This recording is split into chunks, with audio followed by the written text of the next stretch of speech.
Hi, I'm David Liew, reporting for Room Now from ULA 2021. More great RA work from the conference floor today. And I'm going to tell you a little bit about dementia today and rheumatoid arthritis. There's been some really great work at this meeting on RA and comorbidities. We know we're far from being able to bring our RA patients the same kind of health that other patients get, and that they're still burdened by multi-morbidity. We've seen that at this meeting. We've seen the cardiovascular burden they're burdened with. We've seen that at this meeting. RA-ILD, we've seen that at this meeting, and these are all long burn problems which are still with us despite the advent of effective therapies from the turn of the century. Are there any good news stories? Well, the Mayo Group have looked at rheumatoid arthritis and dementia, something that we knew had been a problem from before, and they've had a look to see whether things changed with the advent of targeted therapies.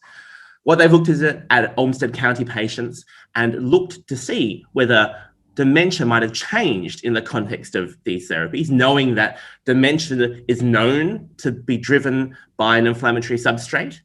There's been a lot of great work in the dementia world seeing that link there, and that we knew our RA patients were disproportionately affected. Abstract 0P0216 looked at these patients across the decades, and it was fascinating to see that over time, not only, firstly, we saw the rates of dementia in rheumatoid arthritis going from the 80s, the 90s, and then the 2000s slowly drop down.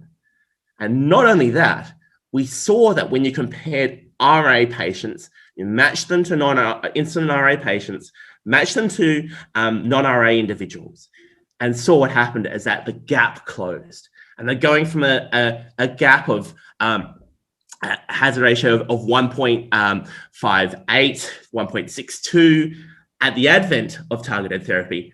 That dropped down and in fact went almost even the other way. That at that point, the cumulative incidence was actually in the 2000s was actually lower. We're back down to where the other patients are. So dementia is really one of these things where we've been able to turn it around with our targeted therapies.